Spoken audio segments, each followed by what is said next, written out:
ഏതാ തീരുമാനം എപ്പോൾ വരുമെന്നുള്ളതാണ്. കാരണം ജനം 102 സീറ്റിന്റെ വലിയ ഭൂരിപക്ഷത്തിൽ വിജയിപ്പിച്ചു. പക്ഷേ വിജയിപ്പിച്ചതിന് ശേഷം അവരോടൊരു ഉത്തരവാദിത്വമില്ല. അപ്പോൾ എത്രയും വേഗത്തിൽ ഞാൻ പറയാം, കഴിഞ്ഞ തവണ മെയ് ആദ്യ വാരത്തിൽ റിസൾട്ട് വന്നെങ്കിലും മെയ് മൂന്നാം വാരത്തിലാണ് തുടർ പ്രതിജ്ഞ നടന്നത്. മെയ് ഫസ്റ്റ് വീക്കിൽ ഇലക്ഷൻ റിസൾട്ട് വന്നു.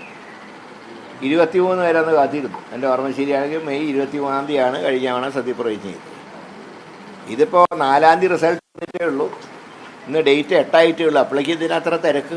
ഇപ്പോഴത്തെ മുഖ്യമന്ത്രിക്ക് 23-ാം തീയതി വരെ കാലാവധി ഉണ്ടല്ലോ. 2 ദിവസത്തിനുള്ളിൽ തീരുമാനം ഉണ്ടാവും, സംശയമൊന്നുമില്ല. ഞാൻ ഇന്നലെ പറഞ്ഞല്ലോ, ഞായറാഴ്ച പ്രഖ്യാപനം വരും, അതിലപ്പുറം നീണ്ടുപോയില്ല.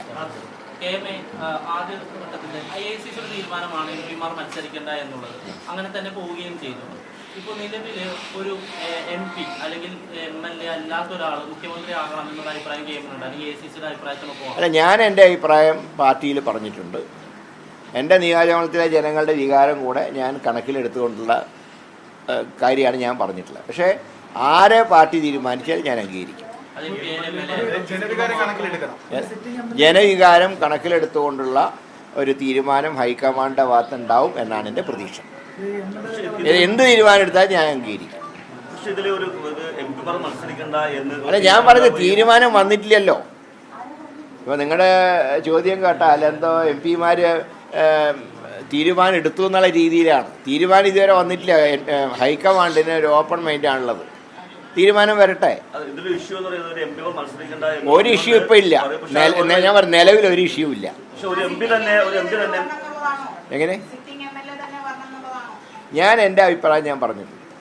അത് ഫൈനൽ ഡിസിഷൻ വന്നതിന് ശേഷം ഞാൻ എന്താണ് പറഞ്ഞതെന്ന് നിങ്ങളോട് പറയാം. ഇപ്പം ഞാൻ ഉദ്ദേശിച്ച ആളല്ല വന്നതെങ്കിൽ പോലും ഞാൻ ആരെ പിന്തുണച്ചു എന്ന് പറയുന്നതിൽ എനിക്ക് യാതൊരു മടിയില്ല.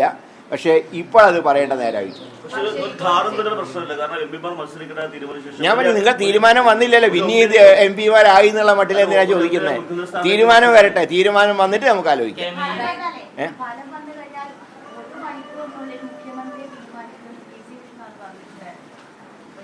ഇത് ജനാധിപത്യ പ്രക്രിയയാണ്. 1 മണിക്കൂർ കൊണ്ടും 2 മണിക്കൂർ കൊണ്ടും തീരുമാനിക്കേണ്ട കാര്യമല്ല. MLA-മാർ 63 കോൺഗ്രസ് MLA-മാരുണ്ട്. അവരുടെ അഭിപ്രായം അറിയണം. അതോടൊപ്പം തന്നെ ഘടകകക്ഷികളുമായിട്ടും ചർച്ച ചെയ്യണം. ഇന്നലെയൊക്കെ കഴിഞ്ഞിട്ടുണ്ട്, ചർച്ചയൊക്കെ കഴിഞ്ഞു. MLA-മാരുടെ അഭിപ്രായം ചോദിച്ചു കഴിഞ്ഞു.